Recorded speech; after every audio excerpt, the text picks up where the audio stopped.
अस्सलाम वालेकुम रहमतुल्लाहि व बरकातुहू। वालेकुम सलाम। जी हम लोग क्या कर रहे हैं? हम लोग अकाउंटिंग के कुछ बेसिक्स सीख रहे हैं और उन बेसिक्स के पार्ट के तौर पे हमने अब तक पढ़ लिया है। क्या क्या पढ़ लिया?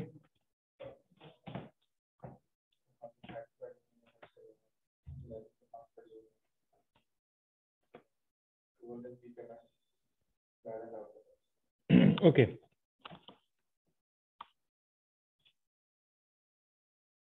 यहाँ तक, और ये यहाँ से शुरू करना था अब हमने, ऐसे ही है? हाँ जी, हाँ, ओके।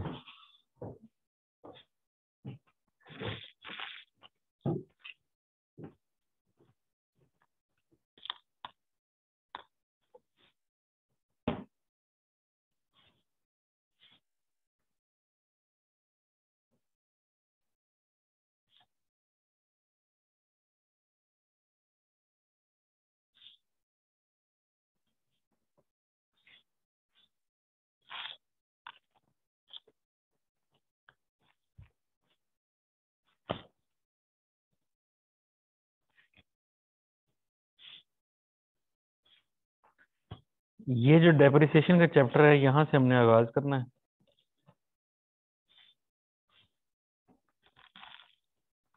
और मैं इन द मीन टाइम जरा डिस्प्ले सेट कर लूं।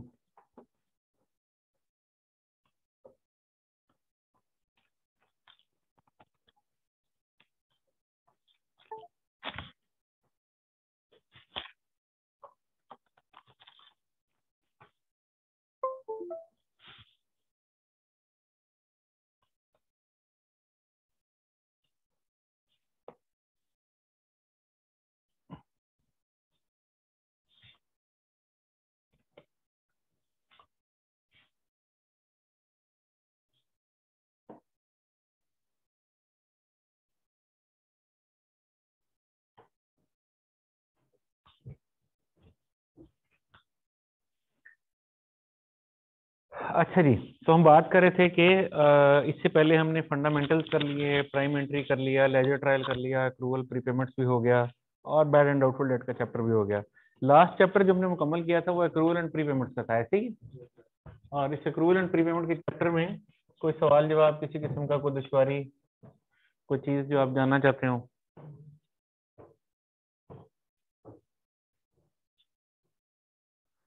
ओके, आइए चैप्टर नंबर 6 डेप्रिसिएशन से आगाज करते हैं। इससे आगे अगर आप गौर करें तो जो चैप्टर्स हैं, ये अब वो कोर चैप्टर्स हैं जो कि आपकी अकाउंटिंग के नॉलेज को कई गुना ऊपर ले जाएंगे इंशाल्लाह। डेप्रिसिएशन से क्या मुराद है, डेप्रिसिएशन का क्या कॉन्टेक्स्ट है, पहले ये बात डिस्कस करते हैं। आम अंग्रेजी में किसी चीज में आने वाली टूट फूट, शिकस्तगी, रेख्तगी, किसी चीज में फरसूदगी का आना, अंग्रेजी में डेप्रिसिएशन कह दिया जाता है। ये अल्फाज ऐसे ही हैं जिस तरह अंग्रेजी में, एक और इसकी जगह मैं बात करूं तो वीर एंड टीयर की बात की जाती है। जैसे आपने एक गाड़ी खरीदी है, तो क्या ख्याल है 10 साल के बाद वो गाड़ी कैसी होगी? बिल्कुल नई जैसी होगी? नहीं, ऐसी तो नहीं होगी। जाहिर है उसके बहुत सारे पुर्जे घिस चुके होंगे, है ना। That is called wear and tear, common उसके अंदर डिके आ रहा है ना। अंग्रेजी में लोग इसको उससे ताबीर कर लेते हैं, अंग्रेजी में। अकाउंटिंग ऐसा नहीं कहती। अकाउंटिंग में लफ्ज डेप्रिसिएशन कुछ मखसूस मीनिंग रखता है। ये वो मीनिंग नहीं रखता जो कि एक कॉमन लेमैन अंग्रेजी में इस्तेमाल होता है लफ्ज, ये वो नहीं है। इसलिए बता रहा हूँ कि हो सकता है आप डिक्शनरी में देखें तो डिक्शनरी आपको बताए कि ये वीर एंड टीयर होती है ना, टूट फूट होती है, पुरानी चीज पुरानी हो जाए, घिस जाए, तो ये वो होती है। तो अकाउंटिंग का इससे कोई ताल्लुक नहीं है। अकाउंटिंग ये बयान करती है कि जब आप कोई ऐसे एसेट्स खरीदते हैं जिनकी लाइफ लॉन्गर पीरियड पे मुश्तमिल होती है, जैसे 10 साल, 15 साल, 5 साल, 25 साल, तो उन एसेट्स की वैल्यू ओवर द लाइफ कम हो रही होती है। मिसाल के तौर पे आपने एक फर्नीचर की आइटम खरीदी, मसलन आपने एक शेल्फ खरीदी, बुक शेल्फ खरीदी 25,000 रुपए की। 10 साल के बाद ये कितने की बिक जाएगी? जब ये आपके लिए आप कहेंगे बस 10 साल से ज्यादा नहीं मैंने चलानी, अब मैं नई अलमारी बनाऊंगा, पुरानी हो गई, 10 साल बाद ये कितने की बिक जाएगी? 6-7 हजार की बिक जाएगी। इसका मतलब ये हुआ कि अगर आपने कोई चीज 25,000 की खरीदी है तो 10 साल के बाद आप ये एंटिसिपेट कर रहे हैं कि ये 6,000 से ज्यादा की नहीं होगी, तो दरमियान में 19,000 रुपया इसकी वैल्यू में कमी आप एक्सपेक्ट कर रहे हैं। ये 19,000 इस डेप्रिसिएशन, जो उसकी वैल्यू में कमी है। ठीक है। अब अगर मैं यूं करूं कि पहले साल फर्नीचर खरीदूं तो उसकी एंट्री क्या डालूंगा? मैं लिखूंगा फर्नीचर डेबिट, कैश या पेएबल क्रेडिट। ये है पहला साल। 10वें साल में जाके मैंने ये बेच दिया, क्योंकि अब इसकी लाइफ खत्म हो गई। मैंने कहा बस इसको निकाल दो, बेच दो, लाइफ खत्म हो गई। जब लाइफ खत्म हो गई तो हमने कहा अच्छा अब ये बिकेगा कितने का? 6,000 का। तो मैंने इसको बेचा, मैंने लिखा कैश डेबिट 6,000 से। ये एंट्री हो रही है पहले साल में और ये एंट्री हो रही है 10वें साल में। कैश डेबिट 6,000 से और फर्नीचर क्रेडिट कितने से? 25,000 से। आपके पास फर्नीचर कितने से एग्जिस्ट करता था? आप सारे ही निकाल देंगे ना आप, तो आप कहेंगे भाई एक चीज मेरी किताबों में 25,000 पे खड़ी थी, ये निकल गई है, तो 25,000 से गई, तो डिफरेंस आ गया कितने का? आप लिखेंगे ये आपको क्या हुआ? लॉस, एक्सपेंस हो गया। 19,000 का एक्सपेंस है, नुकसान। अगर मैं ऐसे ही कर दूं तो एक गड़बड़ हो गई है। एक एसेट जिसको मैंने 10 साल इस्तेमाल किया है, जिससे मैंने इकोनॉमिक बेनिफिट 10 साल हासिल किए हैं, उसका नुकसान सिर्फ 1 साल में चार्ज कर दिया है ना। इस एसेट से मैंने पहले साल भी बेनिफिट लिया, दूसरे साल भी बेनिफिट लिया, तीसरे साल भी बेनिफिट लिया, चौथे, पांचवें, छठे, सातवें, आठवें, 9वें, 10 साल मैंने इससे बेनिफिट लिया। नुकसान सिर्फ 10वें साल को चार्ज किया, 9 साल में कोई नुकसान चार्ज। हमने एक कॉन्सेप्ट अकाउंटिंग में पढ़ रखा है, मैचिंग कॉन्सेप्ट, जो कहता है कि एक्सपेंसेस और उन एक्सपेंसेस से होने वाली आमदनियां, या आमदनियां और उन आमदनियों के लिए होने वाले एक्सपेंसेस को एक ही पीरियड में मैच करते हैं। अब अगर एक एसेट से बेनिफिट हर साल हो रहा है तो उस एसेट का नुकसान भी हर साल में चार्ज होना चाहिए। अगर आप उसको 10वें साल में चार्ज कर देंगे तो ये मिसलीडिंग हो जाएगा। 9 साल का प्रॉफिट ओवरस्टेट हो जाएगा और 10वें साल का प्रॉफिट अंडरस्टेट हो जाएगा। लिहाजा अकाउंटिंग ने एक नया कॉन्सेप्ट इंट्रोड्यूस किया जिसका नाम रखा डेप्रिसिएशन। और उन्होंने कहा कि भाई देखो, ऐसे नहीं करोगे कि तुम 10वें साल में जाके सारा नुकसान एक ही दफा रिकॉर्ड करोगे। तुम देखो कि तुम्हारे ख्याल में कितना नुकसान होगा। 19,000, चलो कितने सालों में होगा? चलो इसको 10 पे डिवाइड कर दो और हर साल नुकसान रिकॉर्ड करो। लिहाजा हम पहले साल ईयर 1 के आखिर पे हम लिखेंगे लॉस 1900 से और फर्नीचर क्रेडिट 1900 से, कि भाई 19,000 में से 10 साल का हिस्सा 1/10, 1900 नुकसान हो गया। लॉस की जगह लफ्ज डेप्रिसिएशन कह देते हैं। फिर दूसरे साल क्या करेंगे? फिर डेप्रिसिएशन एक्सपेंस टू फर्नीचर 1900 से, फिर तीसरे साल डेप्रिसिएशन एक्सपेंस टू फर्नीचर 1900 से, चौथे साल 1900 से, पांचवें साल 1900 से, छठा, सातवां, आठवां, नौवां, हर साल 1900 एक्सपेंस रिकॉर्ड होता रहेगा और एसेट की वैल्यू ग्रेजुअली कम होती रहेगी। पहले साल एसेट की वैल्यू कितनी थी? 25,000। तो एक साल के खात्मे पे जब मैंने 1900 से एसेट को कम किया तो 25,000 में से 1900 कम होके कितना रह गया? 23,100। फिर दूसरे साल के आखिर में 1900 और निकल गया, अब कितना रह गया? 21,200। अगली दफा 1900 फिर निकल जाएगा, फिर कितना रह गया? 19,300। राइट। तो इस तरीके से हर मर्तबा 1900 कम होता चला जाएगा। 10वें साल में पहुंच के जब मैं डेप्रिसिएशन चार्ज कर दूंगा 1900 की, तो एसेट की वैल्यू कितनी रह जाएगी? 6,000। क्योंकि 25,000 का एसेट था और 1900 करके 19,000 डेप्रिशिएट हो गया है, पीछे 6,000 उसकी वैल्यू बच गई है। और मेरा ख्याल था उस वक्त कितने का बिक जाएगा? आज मैं उसको बेचूंगा लेट से 6,000 का, कैश डेबिट 6,000 से, एसेट क्रेडिट 6,000 से। हाँ, लेकिन जरूरी तो नहीं है कि जैसे सोचा था वैसे ही हो। सोचा था 6,000 का बिक जाएगा, हो सकता है 5 का बिके, हो सकता है 7 का बिके। तो वो जो 1,500 का नुकसान होगा या मुनाफा होगा उसको 10वें ही साल में रिकॉर्ड कर लो, क्योंकि वो तो मुझे पहले से पता नहीं था भाई। उस नुकसान को तो मैं पहले से एंटिसिपेट ही नहीं कर सकता था। मुझे पता नहीं था कि यार उस वक्त कितने का बिकेगा। मैंने सोचा था कि ये 6,000 का बिक जाएगा, एक्चुअली बेचने गया तो 6200 का बिक गया। ठीक है, कैश डेबिट 6200 से, एसेट क्रेडिट 6,000 से, 200 से गेन क्रेडिट। ठीक है, और अगर 6200 की जगह 5800 भी बिक जाता तो कैश डेबिट 5800 से, लॉस डेबिट 200 से और एसेट क्रेडिट 6,000 से। तो एक एसेट अपनी पूरी लाइफ में इस तरीके से अपने आप को नलीफाई कर देगा। तो ये ब्रॉडर कॉन्सेप्ट है डेप्रिसिएशन का, कि डेप्रिसिएशन को किस तरीके से रिकॉर्ड किया जाता है।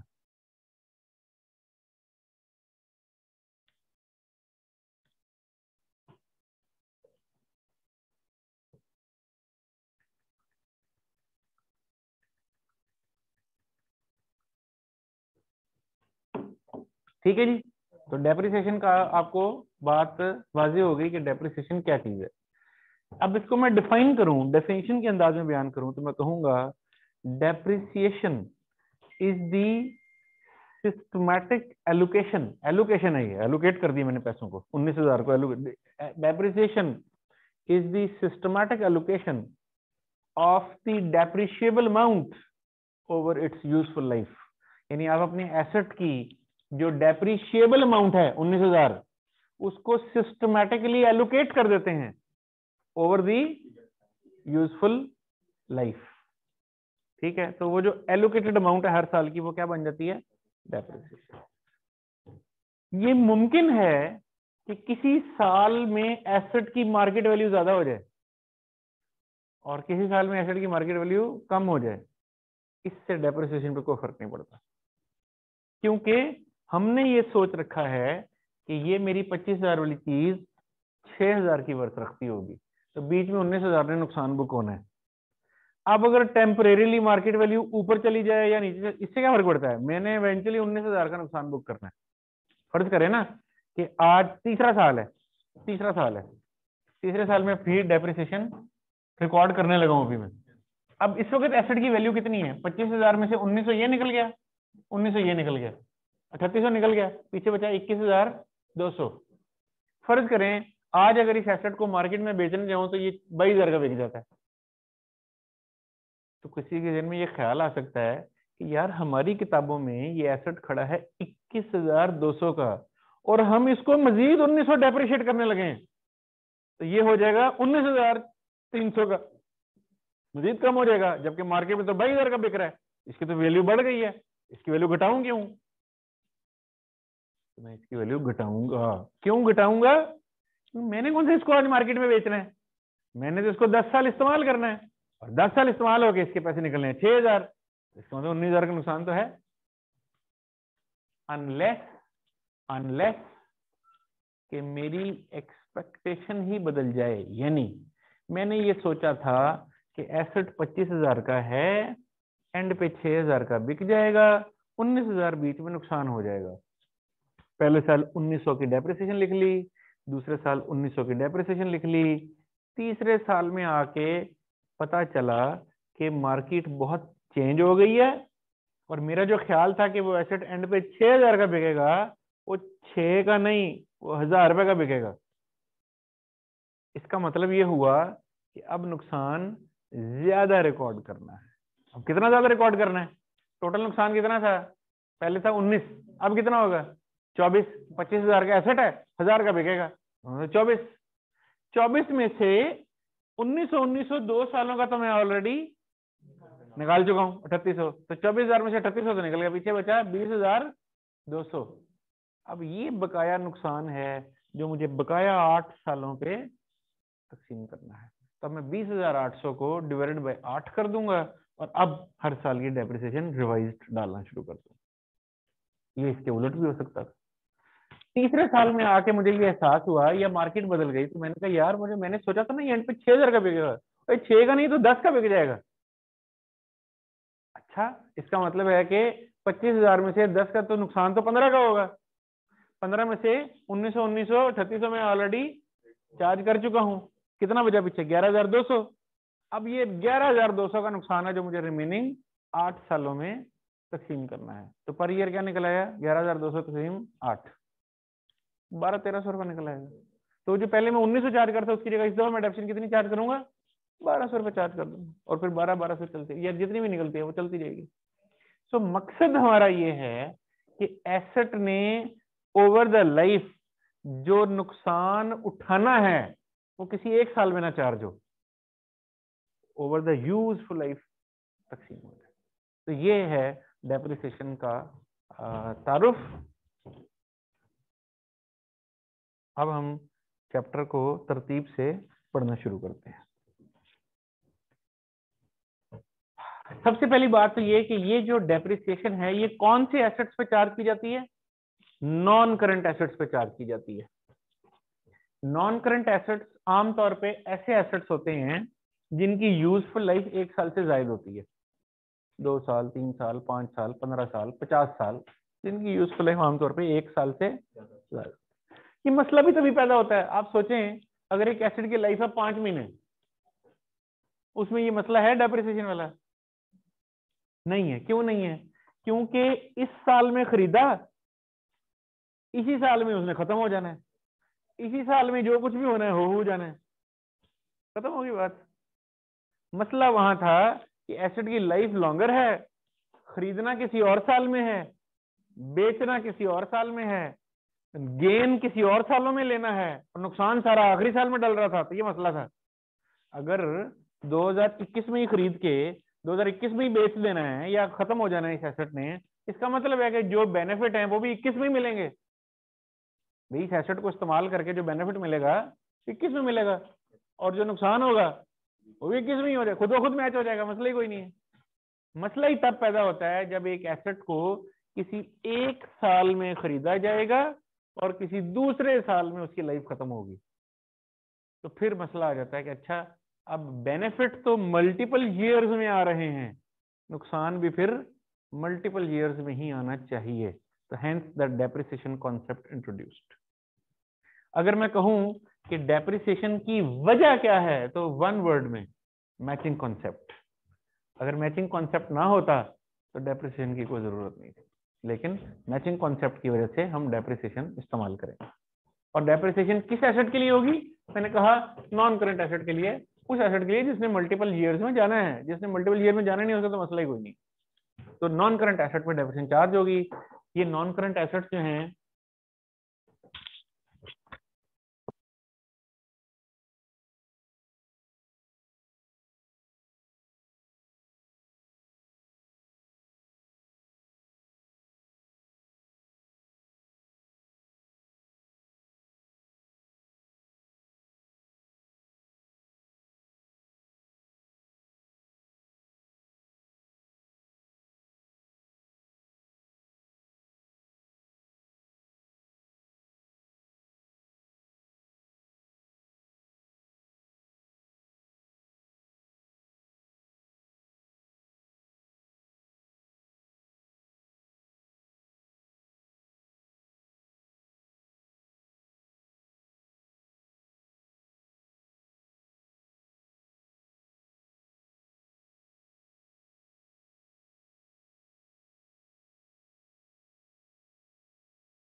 जी सॉरी, एक दरमियान में मैं जरा, अवैस आप इधर ही हैं? ओके, गेस्ट एक आ गए थे तो मुझे उनके लिए जरा बाहर निकलना पड़ा। अच्छा जी, तो हम बात को आगे बढ़ाते हैं। तो मैं ये बता रहा था कि ऐसे एसेट्स, नॉन करंट एसेट्स के लिए फिर डेप्रिसिएशन का कॉन्सेप्ट जो है वो मैचिंग कॉन्सेप्ट के पेश नजर सामने आता है।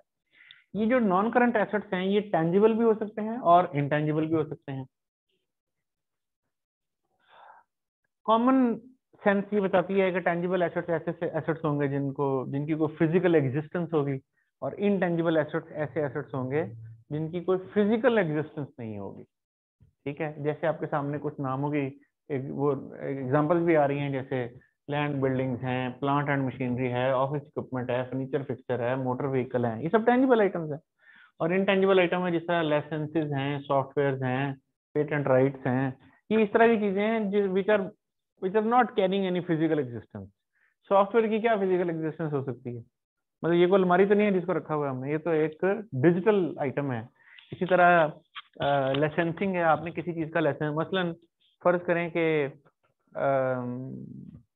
कि दुनिया की कोई, जैसे फाइजर है जिसकी आजकल वो वैक्सीनेशन के बूस्टर लग रहे हैं, जैसे अब कोई फाइजर से लाइसेंस ले ले और वो वैक्सीन पाकिस्तान में बनाना शुरू कर दे, तो ये जो लाइसेंस उसने खरीदा हो, पैसे दे के लिया होगा, ये लाइसेंस जो है ये क्या है? ये इंटेंजिबल है, यानी ये कोई फिजिकल चीज तो नहीं है, तो बस राइट्स हैं कि मैं आपका नाम इस्तेमाल करूंगा, आपके फार्मूले पे चीज बनाऊंगा, आपके ही नाम से बेचूंगा, जाहिर है उसमें अपना मुनाफा कमाऊंगा, लेकिन आपका नाम, आपकी ब्रांडिंग, आपकी हर चीज इस्तेमाल हो रही होगी, लाइसेंस।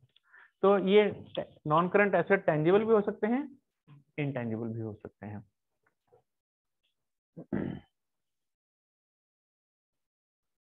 नॉन करंट एसेट्स को इन्वेंट्री से जुदा समझना है। इन्वेंट्री कौन सी चीजें होती हैं? ये वो चीजें होती हैं जिनमें आप बिजनेस करते हैं, जिसकी आप खरीदो फरोख्त करते हैं। यानी मसलन अगर आप फर्ज कर लें कि आपका सुपर स्टोर है, तो आप वहाँ शैम्पू बेचते हैं, आप वहाँ अंडे बेचते हैं, डबल रोटी बेचते हैं, मीट बेचते हैं, दालें बेचते हैं ना, वो सब क्या है? इन्वेंट्री। वो नॉन करंट एसेट नहीं है। इन्वेंट्री जितनी मर्जी छोटी या बड़ी आइटम हो, वो नॉन करंट एसेट नहीं होगी। मसलन आप हवाई जहाज बेचते हैं, वो नॉन करंट एसेट नहीं होगा। एक कंपनी ने अपने लिए जहाज खरीद लिया है, वो उसके लिए नॉन करंट एसेट है, क्योंकि कंपनी ने जहाज खरीदा अपने लिए क्यों खरीदा है? कंपनी ने अपने बिजनेस यूज के लिए खरीदा होगा। उसमें वो क्या करेंगे? ट्रैवल करेंगे। कितना अरसा? कई साल। जहाज ऐसे थोड़ी लिया जाता है कि आज लिया तो हफ्ते बाद बेच दिया। वो जहाज लिया होगा तो इसलिए लिया होगा ना, को 5-10 साल चलाएंगे उसे, नॉन करंट एसेट।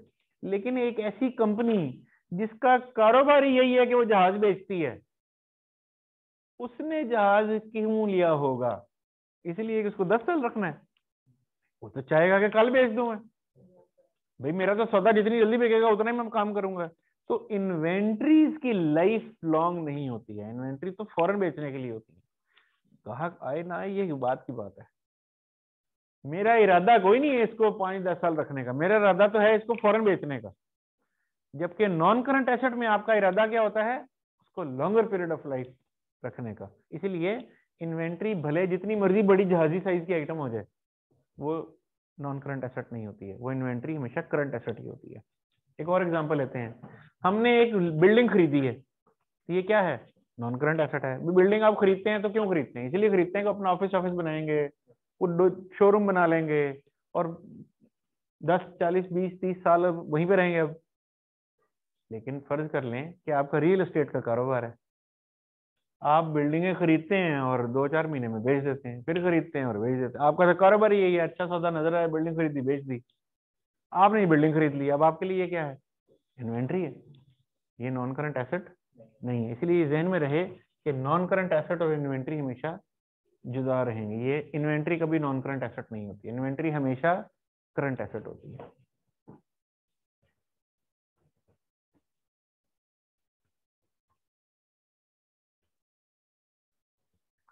अच्छा, अब जब आप एक एसेट खरीदते हैं तो उस एसेट को किस अमाउंट पे रिकॉर्ड करेंगे? पहली मर्तबा कॉस्ट पे। यानी आपने एक एसेट खरीदा है तो कॉस्ट पर रिकॉर्ड करेंगे। कॉस्ट से क्या मुराद है?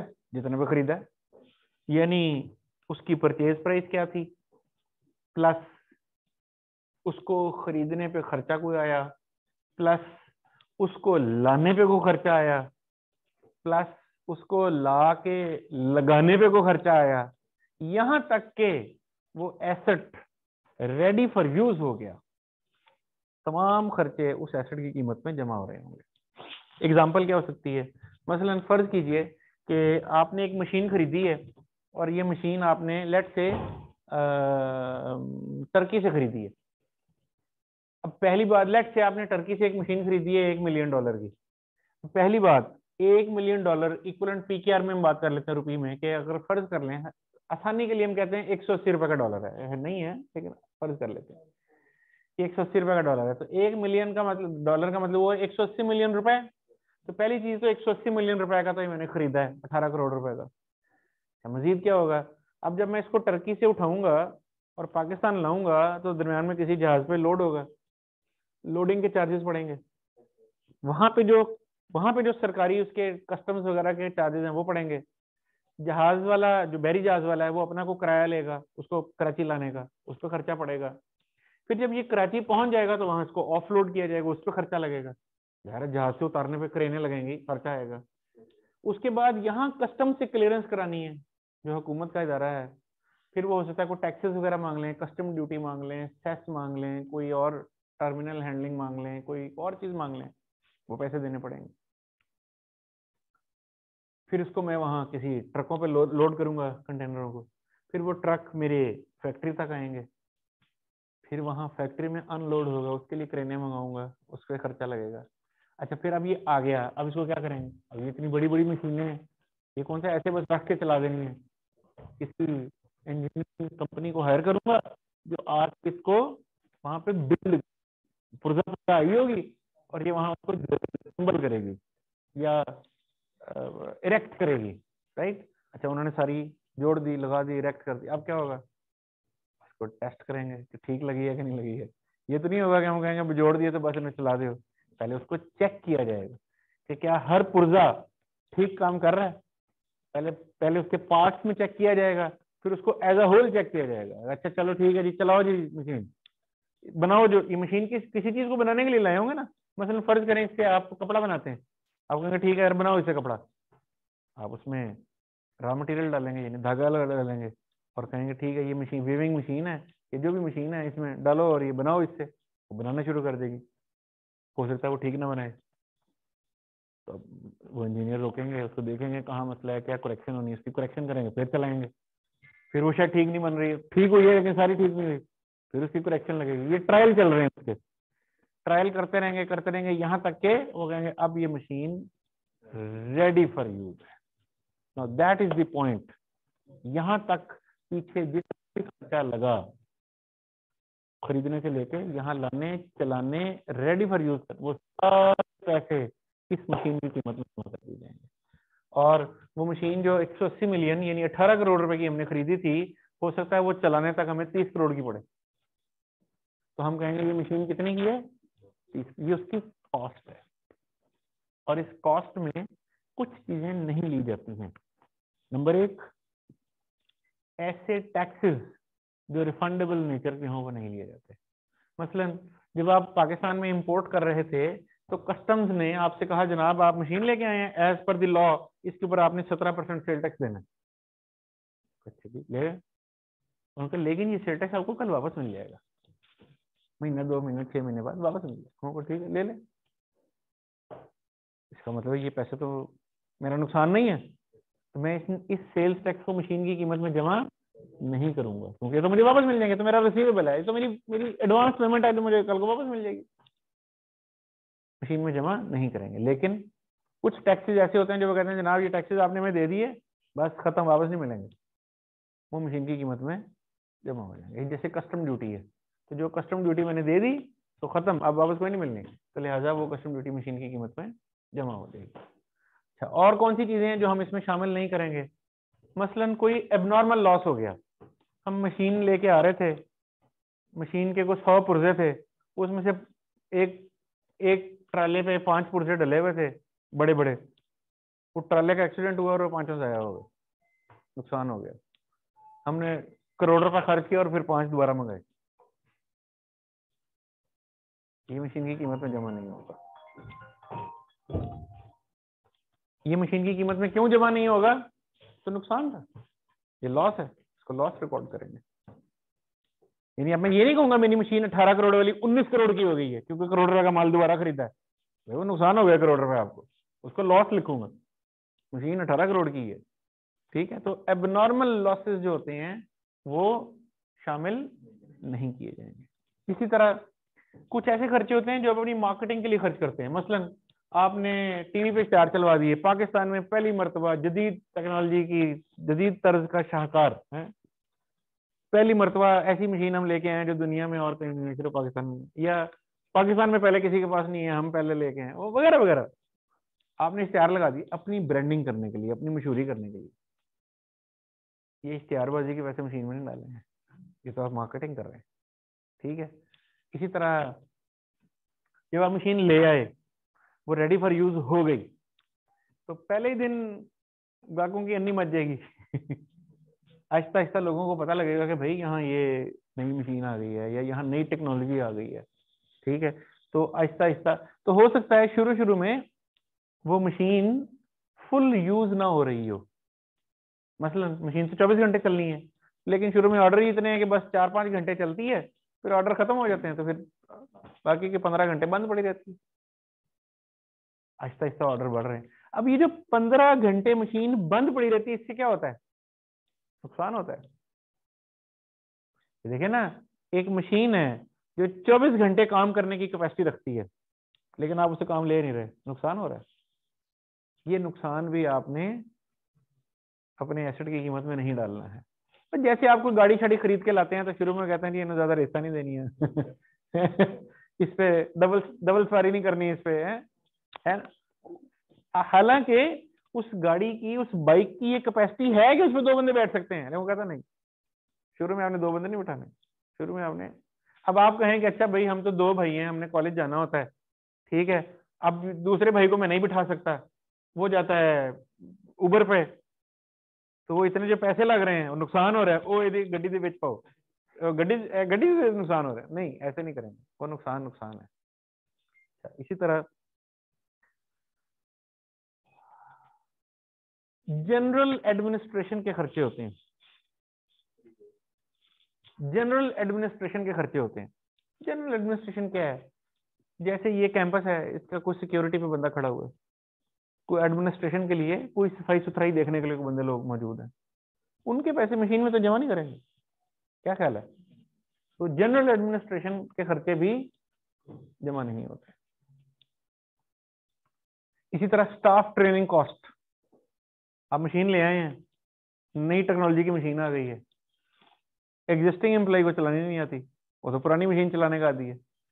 ये ऐसे ना जैसे एक बंदा मैनुअल काम किया करता था, आपने उसके आगे कंप्यूटर रख दिया कि एक्सेल से कर काम, तो भाई फिर पहले सिखाओ कैसे करना, आपने उसको उस्ताद रख दिया कि भाई ये आपको ट्रेनिंग देगा, उसकी फीस दी आपने।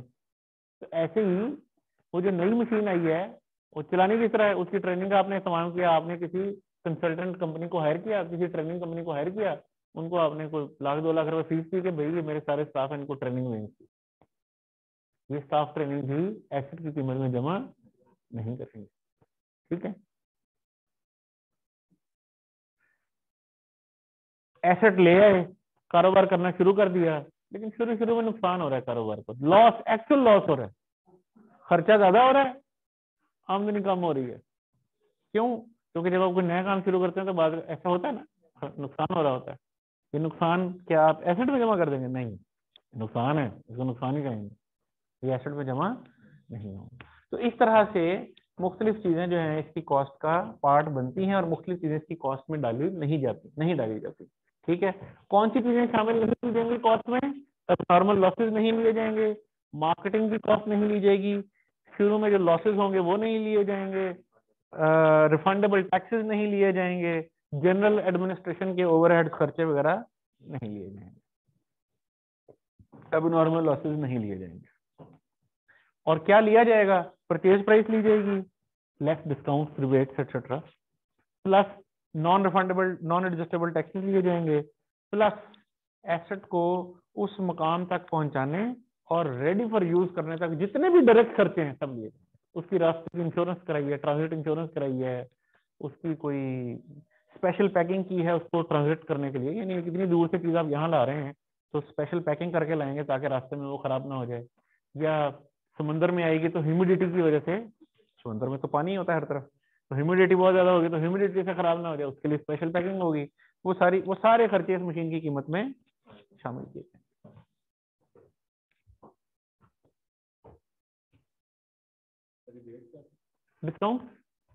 डिस्काउंट तो माइनस ही करते हैं तो कर देंगे। ये उसकी फिर एक एग्जांपल है, ये आपने खुद एक दफा देखनी है, फिर मैं आपको उसका बताऊंगा। सब्सिक्वेंट एक्सपेंडिचर, अच्छा ये एसेट आप ले आए, लाने के बाद रेडी फॉर यूज हो गया, चला दिया, साल 2 साल तक चलाते रहे, अब आपने इस पर कुछ खर्चा कर दिया, क्या वो एसेट में डालेंगे कि नहीं डालेंगे? मसलन आपने एक गाड़ी खरीदी, नई गाड़ी खरीदी, काम करना शुरू कर दिया, साल बाद आपने कहा यार इसके इंजन में कुछ काम होने वाला है, इसका कुछ शोर आ रहा है, ये खड़क रहा है, वो कहा, आपने मैकेनिक के पास भेजा, उसने उसको ठीक कर दिया, पैसे लगे इस एसेट पे, क्या करूं, जमा कर दूं? नहीं, ये जनरल रिपेयर है, रिपेयर के पैसे एसेट में जमा। साल बाद ये रिपेयर आपने करा लिया, अच्छा जी, और आपने कहा यार महंगाई बड़ी होगी है, सीएनजी किट रखवा लूं इसमें एक, उन्होंने कहा जनाब 1.5 लाख रुपया लगेगा, किट लगा दूंगा, उन्होंने कहा ठीक है ला दे, ये 1.5 लाख रुपया ये जमा होगा एसेट में, क्यों? क्योंकि इससे एसेट में एडिशन हुआ है, एसेट में कोई नई चीज ऐड हुई है ना, ये ऐसे है जैसे एक बिल्डिंग में आपने एक कमरा और डाल दिया ऊपर, आपके पास एक पिकअप थी पीछे डाला नमा, आपने पीछे उसकी बॉडी लगवा ली है, आप रेल में ना जो आमतौर पे गाड़ी आती है तो डाला पीछे से ओपन होता है, लेकिन आपने देखा होगा कि वो पीछे से बंद करके बॉडी लगा देते हैं उसकी, है ना, आपने उसकी बॉडी लगवा ली है, ये एसेट में एडिशन हुआ है, ये एसेट में जमा करेंगे, ठीक है।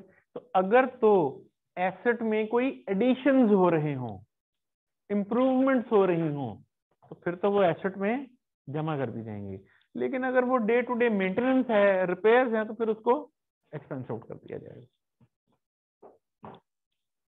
Improvements are capitalized, repairs are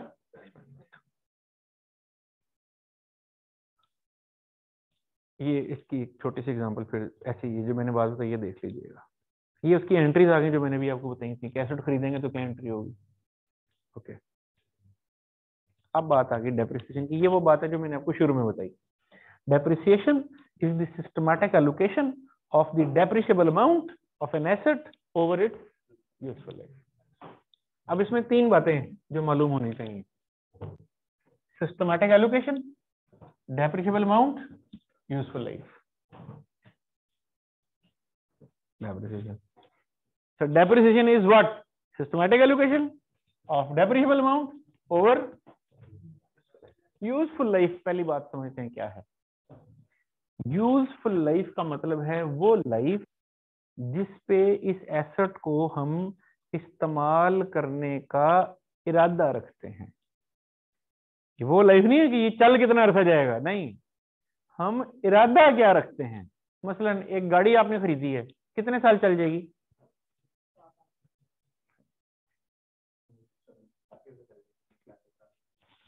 late से 25 साल।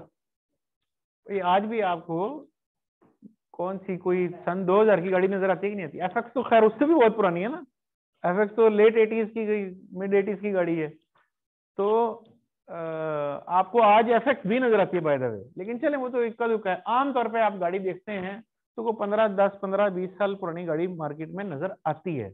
लेट से मैं कहता हूँ गाड़ी की टोटल लाइफ है 20 साल, 20 साल बाद गाड़ी कबाड़ी हो जाती है, ठीक है, ओके। यूजफुल लाइफ क्या होगी? 20 साल भी हो सकती है। अगर मेरा इरादा है कि मैंने ये गाड़ी खरीदी है और मैंने इसको तब तक नहीं छोड़ना जब तक ये बिल्कुल कबाड़ ना हो जाए, और मेरा ख्याल है कि 20 साल में कबाड़ हो जाएगी, इसका मतलब है यूजफुल लाइफ क्या है? 20 साल। लेकिन मेरा इरादा है, मैंने कहा नहीं यार गाड़ी 5 साल से ज्यादा नहीं रखनी, 5 साल बाद बदल देंगे, नई गाड़ी आ जाएगी। अब मेरे लिए इस गाड़ी की यूजफुल लाइफ क्या है? गाड़ी की लाइफ 20 साल है, बट मेरे लिए उसकी यूजफुल लाइफ 5 साल है। ये जो टोटल लाइफ है ना, इसके लिए जो कॉन्सेप्ट है उसको बोलते हैं इकोनॉमिक लाइफ। कि गाड़ी की टोटल लाइफ कितनी है? Economic life is 20 years, but for me it's useful life is 5 years।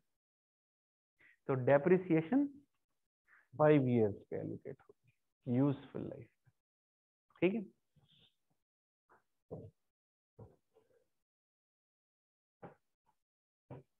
ये यूजफुल लाइफ किसी और अंदाज से भी देखी जा सकती है। मिसाल के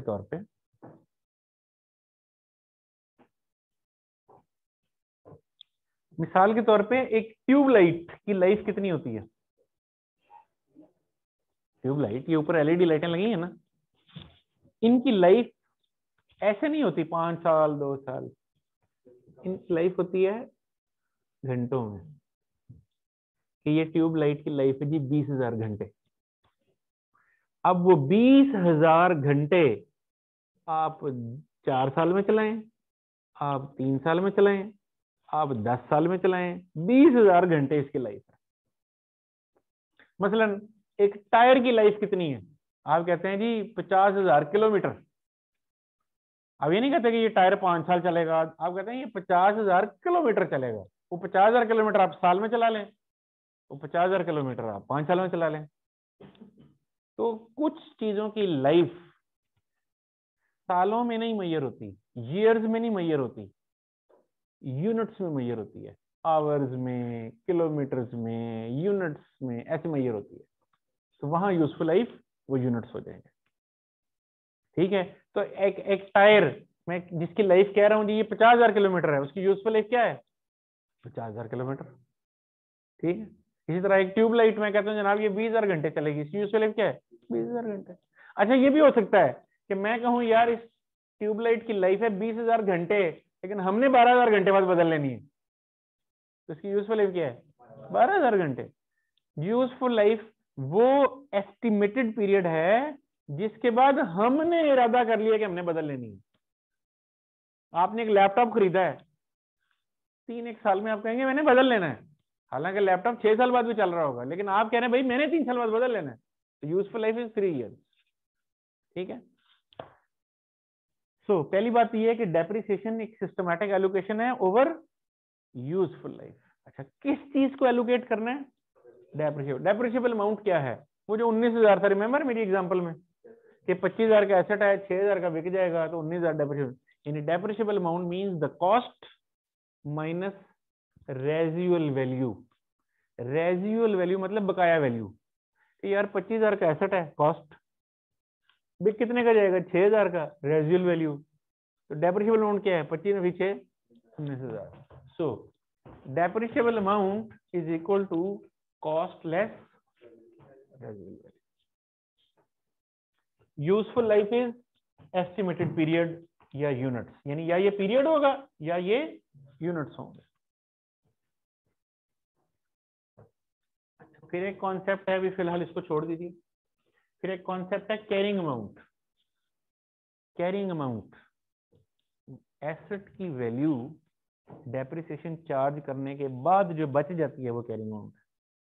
यानी एक एसेट हमने लिया 25,000 का, उस पर पहले साल कितनी डेप्रिसिएशन चार्ज की थी पीछे एग्जांपल में? 1900। तो पीछे कितना बच गया था? 23,100। तो ये क्या है? Carrying amount. एक और साल गुजर गया, मजीद डेप्रिसिएशन माइनस हो गई, अब क्या बचा? 21,200। ये क्या है? Carrying amount. Carrying amount is the amount after deducting the total depreciation. जो सारी डेप्रिसिएशन पहले साल की भी दूसरे डेप्रिसिएशन माइनस करके, अब तक अगर किसी एसेट के 4 साल गुजर चुके हैं तो 4 सालों की डेप्रिसिएशन निकाल दें, तो पीछे जो वैल्यू बचेगी दैट इज कैरिंग। इसी कैरिंग अमाउंट को बुक वैल्यू भी कहते हैं। लिखा हुआ है यहाँ पर? अच्छा, आगे लिखा हुआ है। बुक वैल्यू भी कहते हैं, WDV भी कहते हैं, रिटर्न डाउन वैल्यू। ये लिखा हुआ है, रिटर्न डाउन वैल्यू, WDV भी कहते हैं।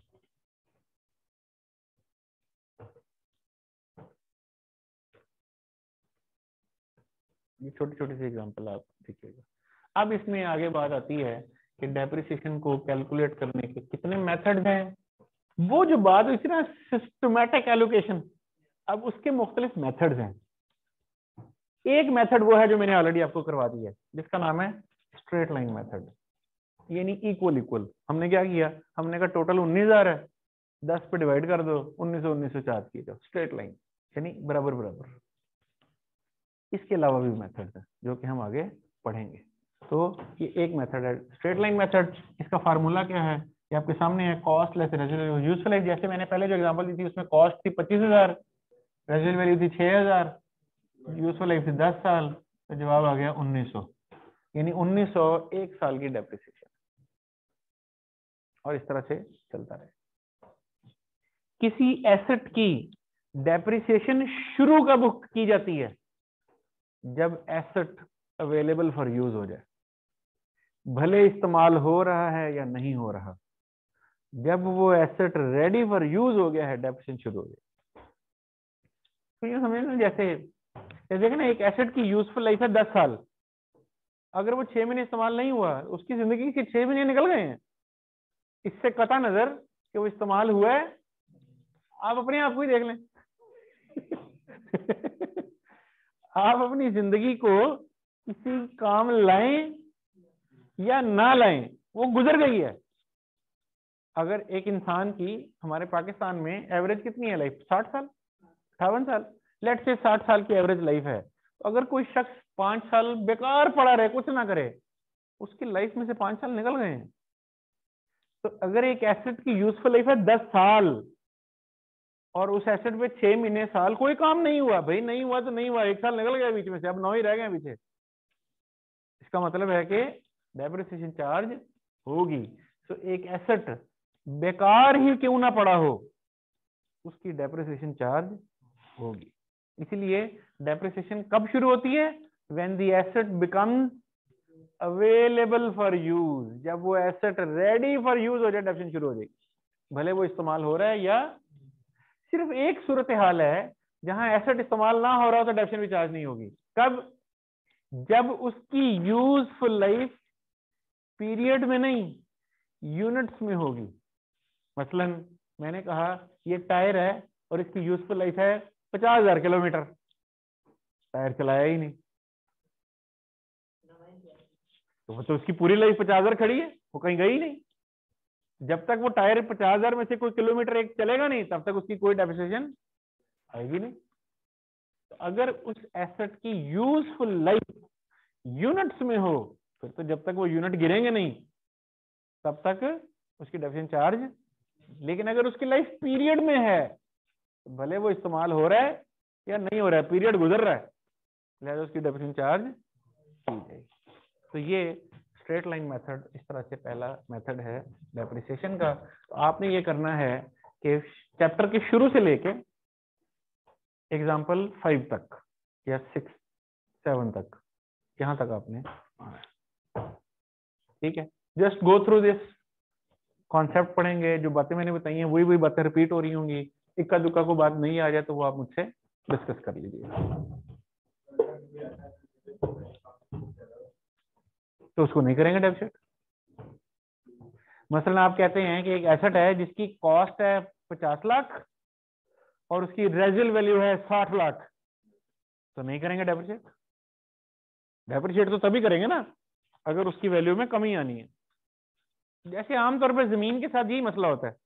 एक जमीन जब आप खरीदते हैं, आपने एक जमीन खरीदी थी 1980 में 1,000 रुपए की, वो आज करोड़ रुपए की होनी है। ओके, जाहिर है अब एक जमीन की आमतौर पे रेजिडुअल वैल्यू जो होती है वो उसकी कॉस्ट से ज्यादा हो जाती है, तो डेप्रिसिएट नहीं करते उसे। गाड़ियों में ऐसा नहीं होता, गाड़ी में नुकसान होता है, गाड़ियों में नुकसान होता है। नुकसान से मुराद है गाड़ी की कीमत में कमी आती है, लेकिन वो तो एक सडन चेंज है ना। लेकिन अगर फर्ज करें आज आप एक गाड़ी खरीद के लाए हैं 40 लाख रुपए की, तो क्या ख्याल है 10 साल के बाद ये 40 की बिक जाएगी, शायद 30 की बिकेगी, शायद 32 की बिकेगी, शायद 20 की, पता नहीं, बट ऐसा नहीं होगा कि 40 की बिक जाएगी। हाइपोथेटिकली मैं एज्यूम कर लेता हूँ नहीं जनाब ये 45 की बिक जाएगी, लेट से, तो फिर नहीं करेंगे डेप्रिसिएट।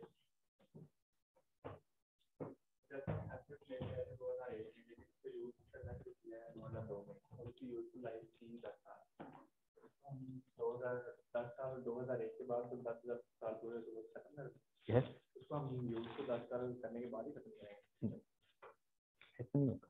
एक एसेट की यूजफुल लाइफ है। अब मैं आपसे एक सवाल पूछता हूँ, आपने एक ब्रांड न्यू कंप्यूटर खरीदा, पेंटियम 5, पेंटियम सीरीज का पता है वो है यार, ये थोड़े अर्से पहले की बात है, सन 2001-2 की बात है। आपने आईटी तो पढ़ी होगी ना, तो आईटी में पेंटियम नहीं पढ़ा आपने? अभी जो कंप्यूटर जनरेशन है वो कौन सी चल रही है? कोर i5, कोर i3 है ना। इससे पहले जो सीरीज होती थी वो कोर टू डू और डुअल कोर वगैरह, उससे पहले जो होती थी वो पेंटियम सीरीज होती थी। बेसिकली पेंटियम 5 आखिरी सीरीज थी, पेंटियम में आखिरी कंप्यूटर था मेरा ख्याल है, पेंटियम 6 नहीं आया था, फिर नई जनरेशन नए नाम से आ गए थे, जिसमें फिर ये जिसको फिर हम डुअल कोर और कोर टू डू और फिर कोर i5 और सारा सिलसिला शुरू हो गया है। हो सकता है वही होगा। आपने एक कंप्यूटर खरीदा 2003 में, कोई सा मॉडल आप अपनी मर्जी का लगा लो, 2003 में कंप्यूटर खरीदा ब्रांड न्यू, और आपने सोचा कि इसकी लाइफ है 5 साल, और 5 साल आपने उसको वरता ही नहीं। अब क्या करेंगे? अब नया लेंगे, क्योंकि वो टेक्नोलॉजी ऑब्सोलीट हो गई है। अब वो कंप्यूटर बहुत सुस्त हो चुका है। हालांकि इस्तेमाल नहीं हुआ, क्यों?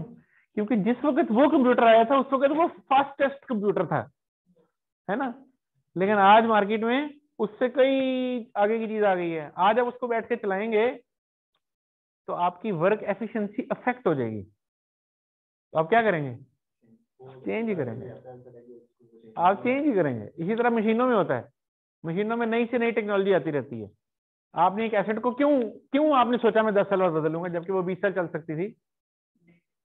इसलिए सोचा कि आपने कहा 10 साल के बाद इससे ज्यादा एफिशिएंट चीजें आ चुकी होंगी, तो अगर मैं वो नहीं चलाऊंगा तो नुकसान करूंगा। यानी मिसाल के तौर पे आप यूं समझें कि आपकी गाड़ी है जो फ्यूल कंज्यूम करती है और 1 लीटर में लेट से 12 किलोमीटर चलती है, और 10 साल बाद ऐसी टेक्नोलॉजी आ चुकी है कि वो 1 लीटर में 18 किलोमीटर चल जाती है गाड़ी। आप कहेंगे यार इस गाड़ी को 1 साल एक्स्ट्रा चलाने का मतलब है इतना एक्स्ट्रा तेल जाया करूंगा मैं, इससे बेहतर नहीं है कि थोड़े पैसे और डाल के गाड़ी ले लूं? यही वो तो नुकसान हो गया ना, जो तेल फूका गया वो तो नुकसान हो गया। उससे बेहतर नहीं मैं पैसे गाड़ी पे लगाऊं जो पैसे तेल पे जाया करने। तो लोग एसेट बदल लेते हैं, ठीक है।